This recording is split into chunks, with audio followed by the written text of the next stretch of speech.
This is Chris Lee at Southeastern 14, presented by the Bearded Iris Brewing Company, here to go over SEC baseball action from Friday night. Tons of games. All of them had significance. So I'm going to spend maybe a little more time than I usually do on these recaps, just giving you some things that happen and maybe some significance, because, man, sorting out the hosting and the national seed picture at this point is just anybody's guess in some cases. So I'll give you some thoughts on that as we go on the games. And for full disclosure, I live in Nashville. I was at the Billy Joel concert last night, so I was trying to follow stuff on my phone, watch some games here and there, and do that. So may not have been as dialed in as I normally am, but we'll give it a go here this morning. Okay, we'll start about 3 miles away from where I was at Vanderbilt, where Arkansas had swept game one, or won game one on Thursday very decisively. Vanderbilt has not scored runs in about a month now. So Arkansas goes into this one with what I think an 8-2 lead, 8-3 lead, maybe it was, heading into the eighth inning. I guess it was 8-2. And Arkansas's bullpen has just been bulletproof for a while. And so Vanderbilt not having hit it all, didn't hit Brady Tigert, didn't hit Zach Morris. Arkansas had to feel pretty good about its chances with Gage Wood taking the hill, and he's been terrific lately. Well, it's baseball, and sometimes other stuff happens. And Vanderbilt got hot and scored 8 runs in the eighth inning. Troy LaNeve, who had not hit a home run for Vandy all year and had not started a game all year, hits a 3-run home run. That was the big one in that one. Vandy again gets 8 runs in the eighth inning. In the ninth, Nick Maldonado for Vanderbilt got a save, but he got an assist from Enrique Bradfield Jr., who had maybe the catch of the year in center field to take away a home run. Bradfield also hit one himself. Okay, implications from this one. And by the way, Vandy's Devin Futrell has been its best starter, got hammered by Arkansas. He threw 106 pitches, 6 innings, 7 runs, all those earned. So Vanderbilt does not have this weekend Carter Holton, its Friday starter. We don't know if Hunter Owen is going to pitch on Saturday. At least I haven't checked as of this morning. So that's up in the air. And so the bad news for Vandy, it does get a win, but its best starting pitcher has now been rocky 2 weekends in a row for a staff that just is really having fits pitching and hitting. But Vandy gets a win. The Commodores in the night at 18-11. I think that clinches the host for Vandy, a top 4 seed in Hoover. So it gets that bye there. In that case, I think the tournament committee is going to look at that. Whether Vandy gets a national seed or not, I don't know. Commodores at 8 in the RPI this morning. A lot of SEC teams in a traffic jam there in the RPI and in the standings. And we'll break some of those down as we go. But I think Vandy's going to host now. Whether it gets a national seed or not probably remains to be seen on what happens Saturday and what happens with some other teams. Okay, Arkansas 20-9 in the SEC. Had a chance to clinch the overall lead or the overall SEC title on Friday night. Did not do that when it blew the lead. But Arkansas, I think, safely a national seed and certainly going to have one of those 4 bye spots in Hoover, as you know. Okay, LSU had to like seeing that outcome in Nashville because the Tigers get an 8-4 win over Georgia. Ty Floyd, who has been good and bad for them lately, was good enough. He goes 7, gives up 4 runs, all those earned. I think if you're LSU and you get 7 innings of 4-run ball from Ty Floyd, might not be the prettiest, but you're going to take that because it eats innings, and you've got a lineup that can hit, and of course it hit again last night. 9 hits for the Tigers. Tommy White and Hayden Travinski hit home runs. Seems like I've been saying that a lot lately with Hayden Travinski, their catcher, who, of all people, hitting the cleanup spot last night. I don't know that that's one that you would take this lineup and say, who's your cleanup hitter? Hayden Travinski, but that's what happened last night. Georgia could get left out of Hoover. What would have to happen would be Georgia would lose today, Mississippi State would win, and Vandy would have to win. So Georgia, even if it loses on Saturday, probably going to go to Hoover. But if it doesn't take care of business, things could get a little dicey, and you could see Mississippi State get in instead. I'll go to that in a minute. For the Bulldogs, Charlie Goldstein, their lefty, who's been so good in conference play, struggled last night, gave up 5 earned runs in 4 1/3 innings. Georgia now 10-19 in the SEC. LSU 19-9. And again, with a chance to take the SEC's overall title. Remember, LSU had that game rained out at South Carolina. So if LSU and Arkansas both finish with 20 wins, which again would require LSU winning on Saturday and Arkansas losing to Vandy and Nashville. LSU would take the SEC West and I think the overall title by a half game by virtue of not having that game at South Carolina, which frankly I thought Carolina at that point, had they played a game 3, would have won. But that's not what happened. We'll never know. And so LSU has got a half game, I think, on Arkansas at this point by virtue of just not playing that game way back when. Okay, the East now belongs to Florida, I believe, even though the Gators, it does, 19-10, and they swept Vandy. So even if Vanderbilt does win on Saturday, Florida is going to take the SEC East. That's probably going to guarantee the Gators a national seed. RPI this morning at 6. For Florida, Brandon Sproat, who had been better lately, been pretty good lately, actually. Wasn't so good against Kentucky. He goes 5 innings, gives up 6 runs. All of those were earned. And for the Gators, home runs from Jack Caglione and Wyatt Langford. That's no news there. We have mentioned those names a lot when we give our home run recaps. So the Gators get some hitting, but not enough. Kentucky's pitching was pretty good in this one. Kentucky staff, as we have said time and time again, can piece it together with a multitude of arms. And 3 guys that have been really good for the Cats all year were good again on Friday night. Zack Lee starts, goes 5, gives up 3. Mason Moore, who is one of the best middlemen in this league, goes 3, gives up 1. And Darren Williams, their closer, or at least their closer last night, comes in and whiffs the only 3 Gators he sees. So Kentucky now 16-13. Number 2 in the RPI as of this morning. Again, Kentucky, a team that just hard to know what to do with. I cannot see Kentucky being left out of the hosting mix with the 2 RPI. And I think if Kentucky gets a 17th win against Florida, you have to really start looking at the Cats as a potential national seed based on that RPI and based on what would be a 17-13 conference record. But again, it is a traffic jam with so many teams with good RPIs and good conference records. And we'll sort this out maybe on Monday or Tuesday a little bit more. But I know people want to know where their team stands and about the RPI and all those things. And Kentucky going to be a very interesting case either way. All right, 2 more interesting cases are South Carolina and Tennessee. Tennessee gets this game 5-0.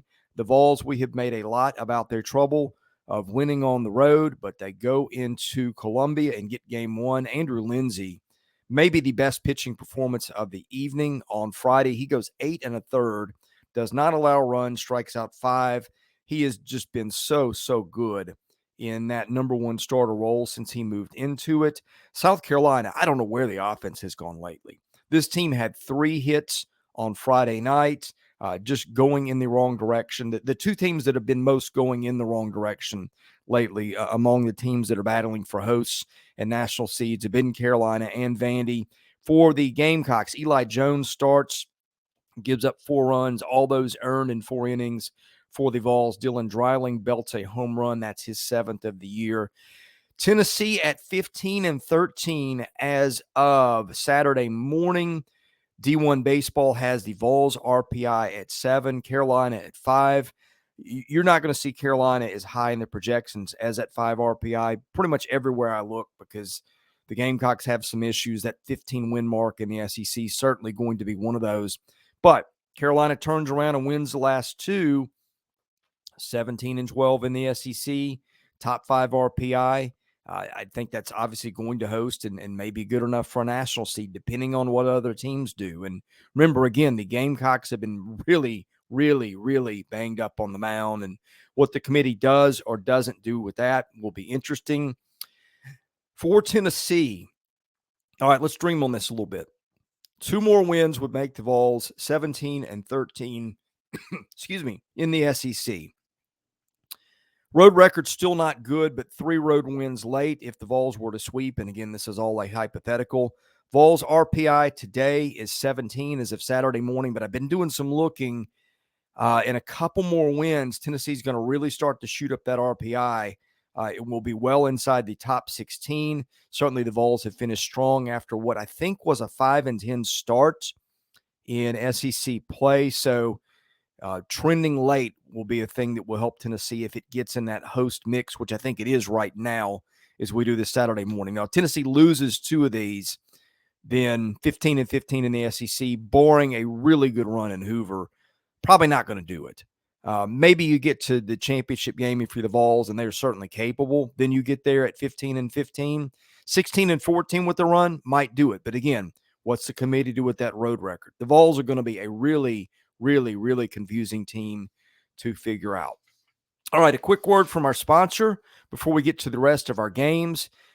Our sponsor is the Bearded Iris Brewing Company, which is West Nashville's home for a beer that is unapologetically itself, memorably composed, and fun to drink. They offer a wide variety of hop-focused offerings like IPAs and DIPAs, as well as selected fruit sours, stouts, and a new hard seltzer. Go visit them and tell them thank you for sponsoring our channel here at Southeastern 14. Okay, Auburn sweeps a doubleheader from Missouri. Missouri is in the SEC tournament despite what is now a 10-19 record. Of course, the Tigers of Missouri, we've also got the Tigers of Auburn, so let's distinguish those here, have a chance with one more win, of course, to get to 11-19, which I don't think would really change a whole lot. For Auburn, man, we talk about teams that are hot down the stretch, and outside of Arkansas, I don't know that anybody's been hotter than Auburn, which again has a chance to sweep the series after it swept a doubleheader. Those scores 4-0 and 7-2. These games were played at Auburn. For Auburn, takeaways, starting pitching, in fact, pitching all over again, was a big, big, big plus for Auburn. Chase Allsup goes 7 shutout innings and gets a game. Tanner Bauman gets a 2-inning save in that shutout win. Bryson Ware hits a home run in both ends of the doubleheader. Their fine third baseman. And Auburn also gets home runs, and it seems like we've been saying these two names a lot lately. Shortstop Cole Foster and first baseman Cooper McMurray both hit home runs. Auburn is really, really playing the long ball game right now and getting good pitching. In that other game, Konner Copeland goes 5 1/3 innings. He gives up 1 earned run. The bullpen was really good. Zach Crotchfeld goes 2 scoreless. Will Cannon goes to scoreless to end it. If you're Auburn, you've got to love how this is coming together right now. And speaking of hosts, Auburn, another team that's right there. Get to 17-14. I think you have to feel pretty decent about your shot if you're the Tigers. Auburn 16 in the RPI this morning. Don't know what a win for Missouri or over Missouri at home will do or not do for the RPI. And again, that may depend on what other teams around Auburn do, but certainly Auburn is squarely in that hosting mix with that doubleheader sweep of Missouri. Another team in Alabama in the hosting mix. And we've been calling this one for a while, and it seemed funny because Alabama has been under 500 in the league all year, but the schedule lets up. Ole Miss, I don't know if it's fair to say Ole Miss lays down, but Ole Miss has just been obliterated the last couple weekends. Ends its season 6-24 in the SEC after losing both games to to Alabama. Boy, that'll make some people mad. Losing both games to Alabama in lopsided fashion. Again, like Auburn, the story for Alabama, good pitching. Garrett McMillan, 5 innings, 1 earned run. Same line for Jacob McNary. Those guys have been really good lately. Hagan Banks gives them a third of a scoreless inning, I guess, in a situation when they needed to get an out there. Aiden Moza, a guy that I didn't even know was on Alabama's roster, he's been a midweek reliever for them. He goes 3 1/3 in that other game, gets a win, eats some innings that Alabama certainly needed to be eaten. For the Crimson Tide, Colby Shelton hits his 20th home run of the year. Pinckney hits a double in that first game, knocks in 3 runs. And in the other one, Alabama gets, what was it? 3 RBIs from Andrew Williams, who hit another home run for them. He's been pretty hot lately. Drew Williamson.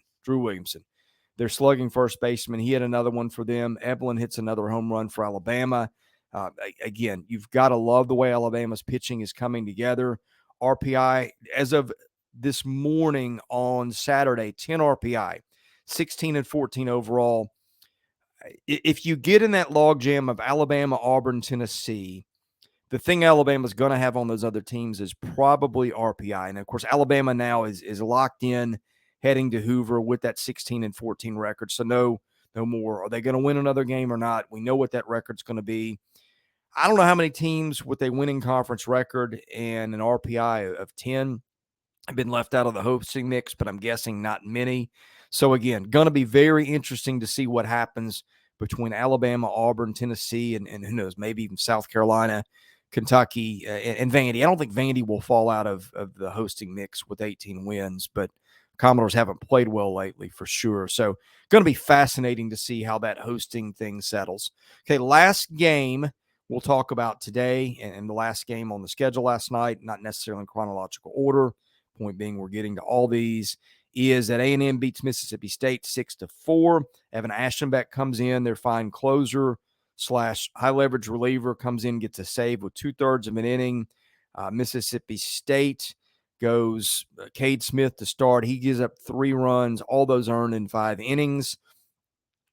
For Texas A&M, I guess the notable thing was Ashenbeck and Cortez both pitching well out of the bullpen. Those guys have struggled. Jace LaViolette, though, I guess that's the big story. I knew I was missing something. He hits 3 home runs, knocks in 6 runs, and that's a kid who's really been slugging it lately. The Aggies, I think, have had a couple of 3 home run games lately, if I'm not wrong about that. But in any case, A&M gets the 6-4 win. The Aggies end the night at 35 in the RPI, according to D1 Baseball, 13-16 in the SEC. This game, a big one for Texas A&M. Of course, this one is in Starkville. If A&M wins it, it is 14-16 in the league. I think A&M can go to Hoover and rest easily, not having to do a whole lot more, if any more. 14-16 with the top 40 RPI in this league, I think, is going to get you in. Mississippi State, again, long shot to be able to make Hoover. What State would have to do would be to win this one and hope that a couple other teams win, and then State would win the tiebreaker over Georgia. Anyway, I think the big thing to me is just A&M. Is if A&M wins this one on Saturday, I have to like the Aggies' chances. 13-17, RPI maybe around 40. Aggies might need to do a little bit in Hoover to rest safely. That's going to depend on bid steals across the country and what other teams do. But in any case, it's always interesting this time of the year. I'm sure Jim Schlossnagle wishes maybe it were a little less interesting, but that is the scenario that A&M will face going into Saturday's game in Starkville. All right, we're going to wrap this up probably on Sunday morning with the recap of Saturday's games. I'll get busy on bracketology and regional projections so we can get hopefully a more clear picture of where these teams stand. I'm not really sure. I think when I look at these, I'm going to have an absolute headache trying to know who slots where, but we'll slog through it and do the best we can. We'll have I'm sure, some pre-coverage on the SEC tournament and things of significance from there. I won't be in Hoover. I've got an out-of-town trip planned, but I will be following that from TV. In any case, we are the place where you can get stuff on SEC baseball just about daily. Be sure to hit the like button and the subscribe button. Those things help our analytics, help us get noticed for sponsors and other SEC fans. In any case, I'm Chris Lee here at Southeastern 14. Thanks for watching. We'll see you again soon with more SEC baseball, football, and basketball content.